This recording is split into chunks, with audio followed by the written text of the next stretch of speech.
स्वयं के अंदर होता है। आत्मा का बोध होना, आत्मा का ज्ञान होना, ऐसी रूम में विश्राम करना, डल्लभ के गद्दों पर विश्राम करना आनंद नहीं है।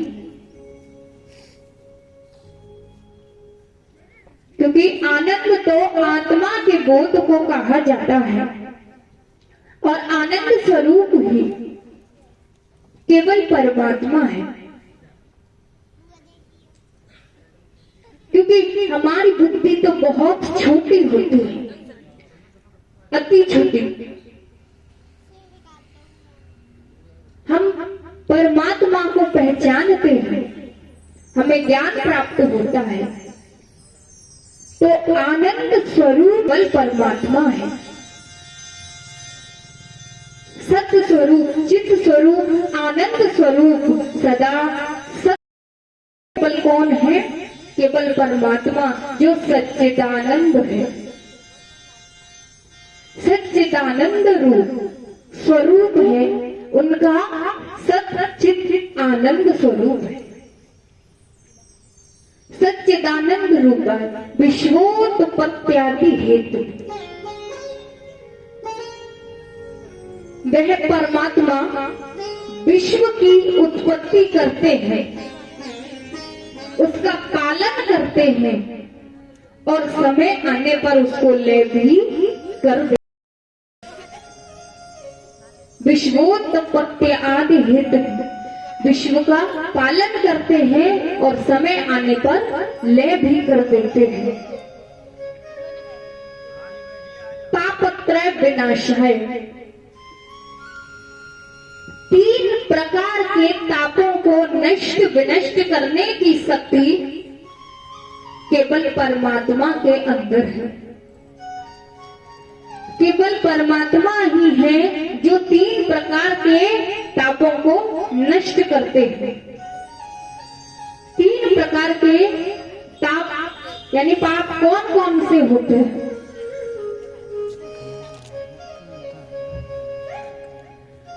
रामायण में भी वर्णन आता है तीन प्रकार के तापों का। दैहिक, दैविक, भौतिक ताप, राम राज्य का व्यापा।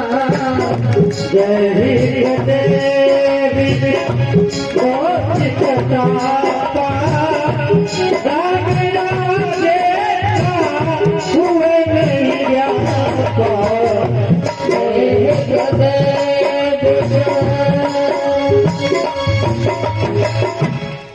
तीन प्रकार के ताप होते हैं, दैहिक, दैविक, भौतिक ताप।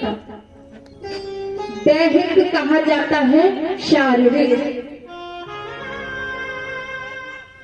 दैविक होता है पूर्व जन्म कृत। दैहिक, दैविक, भौतिक ताप। भौतिक यानी सांसारिक। तो परमात्मा हमारे तीन प्रकार के तापों को नष्ट विनष्ट करते हैं, लेकिन फिर भी इस सृष्टि पर कोई भी संतुष्ट नहीं होता है। कहते हैं कोई तन दुखी, कोई मन दुखी, कोई धन बिन रहे तो उदास, थोड़े थोड़े सब दुखी, सुखी राम के। संसार में ऐसा कोई भी व्यक्ति नहीं है जो ये कह सके कि मैं खुश हूं या मैं सुखी हूं। कोई भी नहीं है। जब इस संसार में कोई खुश नहीं है तो कौन खुश होते हैं? सभी दुखी रहते हैं। तो खुश कौन होता है? कबीरा सब जग निर्बल, कबीरा सब जग निर्धना, धनवंता नहीं कोई, और धनवंता सो ही जानिए जापे राम नाम धन। तो खुश कौन होता है? सुखी कौन है? जिसके पास पास राम नाम धन है। जिसने प्रभु को प्राप्त कर लिया तो उसे संसार में और सुखों की कामना नहीं रहती। अब आता है श्री कृष्णाय वयम नमः। तो श्री भागवत में, श्रीमद् भागवत के श्रेष्ठ देव तो श्री गोविंद है, कृष्ण है। इसलिए भागवत जी में सबसे पहले कृष्ण जी के स्वरूपों की वंदना की गई है, क्योंकि वो ही सबसे श्रेष्ठ है। अब भागवत जी में 3 स्वरूपों की वंदना की गई। जो श्रेष्ठ देव हैं उनके स्वरूपों के बारे में बताया गया।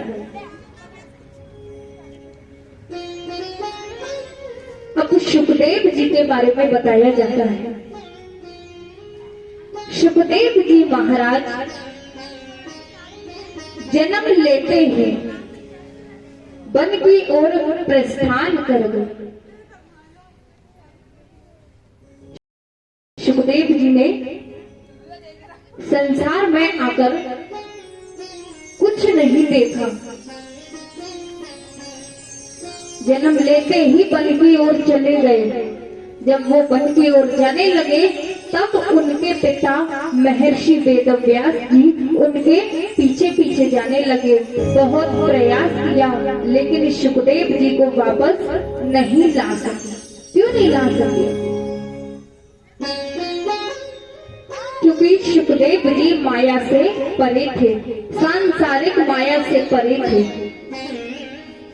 इसीलिए वो जन्म लेते ही सीधे वन की ओर चले गए। ऐसे सुखदेव जी को हम बार बार वंदन करते हैं, सुखदेव जी की वंदना करते हैं। अब चलते हैं नैमिषारण्य क्षेत्र में, जहां पर 88,000 संत जन विराजमान हैं। 88,000 संत जन नैमिषारण्य क्षेत्र में रहते हैं। जब वो वहां पर रहते हैं, उन संतों की बड़ी बड़ी लंबी आयु है। इतनी लंबी आयु उनके जीवन में कितनी बार इंद्र बदल चुके। तो 88,000 संत जन वहां पर विराजमान है, तभी वहां पर सूत जी का आगमन होता है।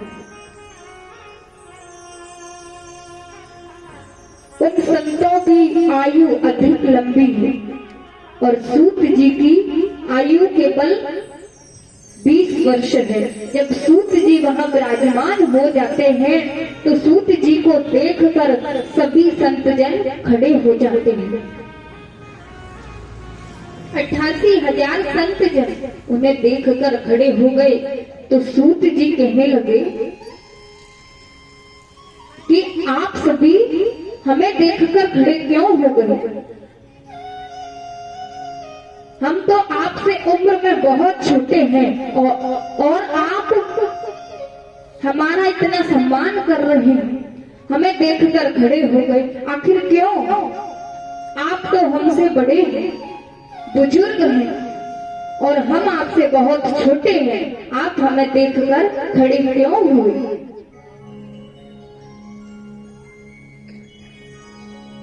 तो संत जनों ने कहा, आप उम्र में छोटे हैं तो क्या हुआ?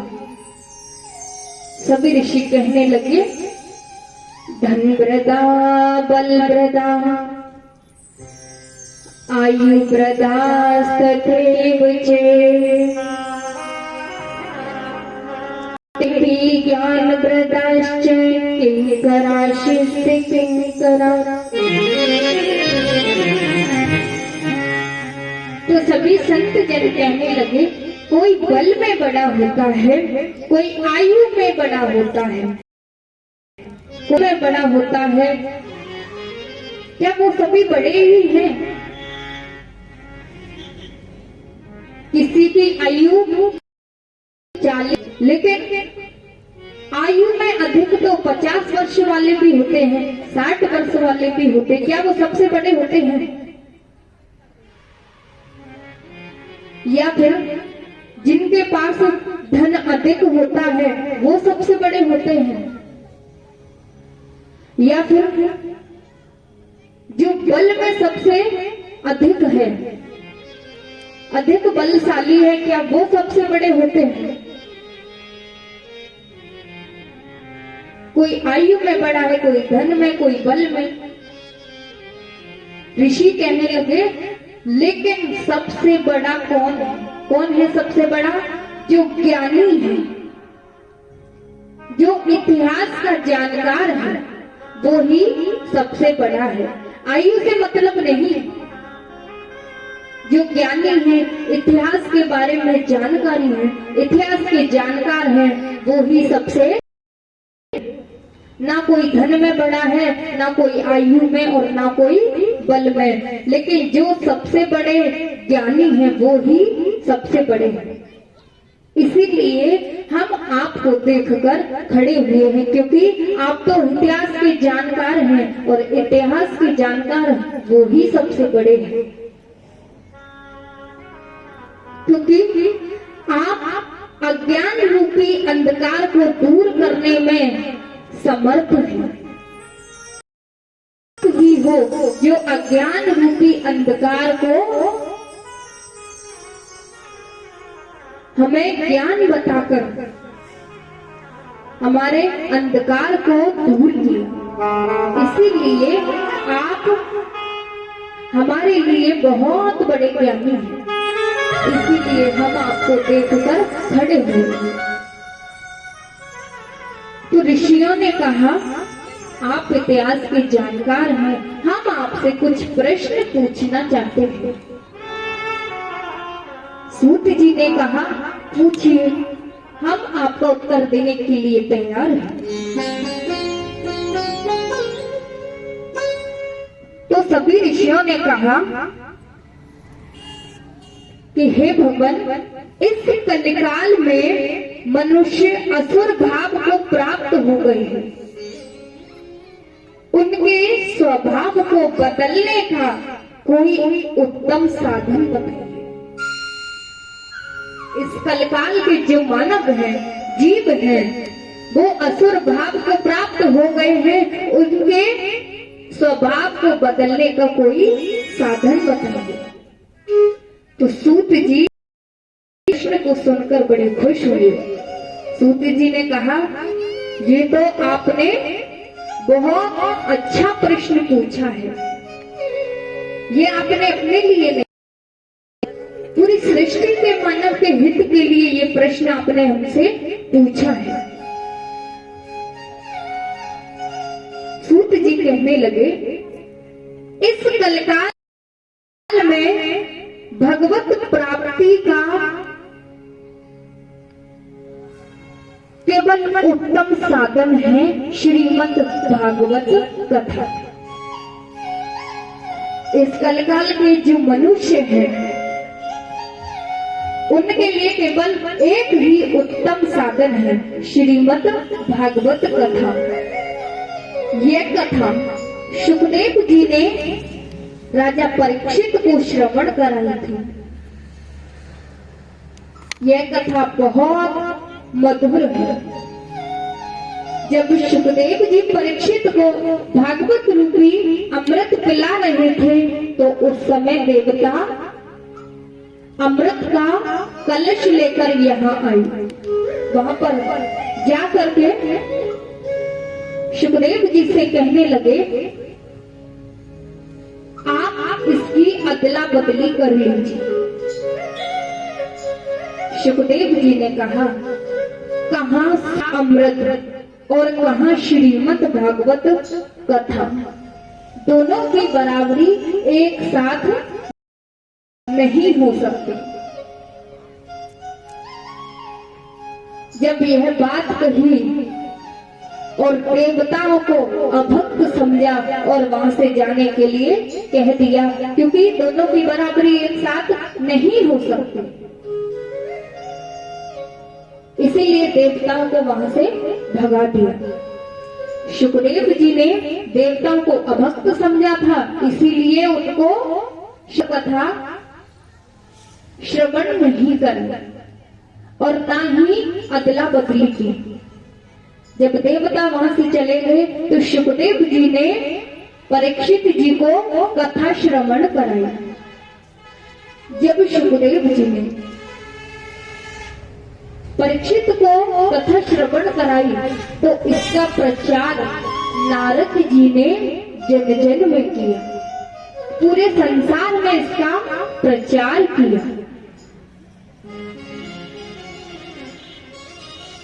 जब नारद जी ने इसका प्रचार किया था तो नारद जी सृष्टि पर भ्रमण करने के लिए आए।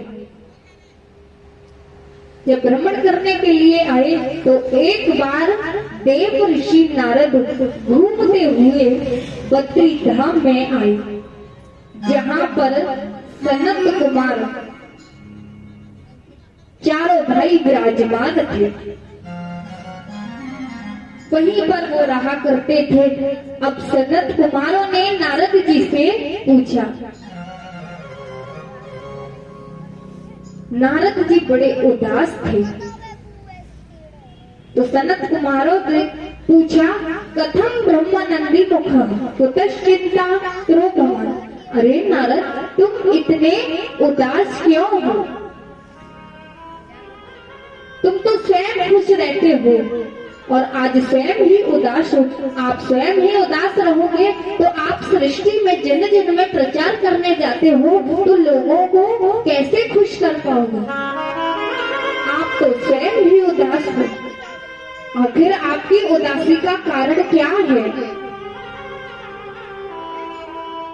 ऋषि कहने लगे, क्या बात है, आप हमें बताइए, आप इतने उदास क्यों हो गए हैं? तब नारद जी ने कहा, अहम तो पृथ्वी या तो ज्ञात्वा सर्वोत्तमामिति पुष्करम च प्रयागम च काशीं गोदावरीं तथा। नारद जी कहने लगे, हे ऋषि, मैं पृथ्वी को श्रेष्ठ समझकर यहाँ आया था और यहाँ आकर के मैं हरि क्षेत्र गया, कुरुक्षेत्र गया, पुष्कर गया, प्रयाग गया, लेकिन मुझे कहीं भी शांति नहीं मिली। क्योंकि मैंने पृथ्वी को श्रेष्ठ समझा इसलिए मैं यहाँ आ गया और यहाँ भी शांति नहीं है। जितने तीर्थ स्थल है मैं सब जगह गया लेकिन शांति नहीं मिली, क्योंकि ना कोई सत्य बोलता है। सत्य तप दया दान कुछ भी नहीं है, सब नष्ट हो गया। क्योंकि मनुष्य बोलते कुछ और है और करते कुछ और ही है। सत्य तो कोई बोलता ही नहीं है, पृथ्वी पर सत्य रहा ही नहीं, इसीलिए मुझे कहीं भी शांति नजर नहीं आती। उधम मृडो जीवा, सब लोग अपने पेट को भरने में लगे हुए हैं। लोगों के पास इतना भी समय नहीं कि हम 2 मिनट परमात्मा को भी याद कर सकें। सब लोग अपना पेट भरने में लगे हैं, स्वार्थी हो गए हैं, धन के लालची हो गए हैं। अब नारद जी घूमते हुए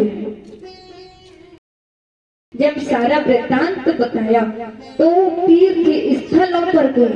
अब नारद जी घूमते हुए वृंदावन में आ गए।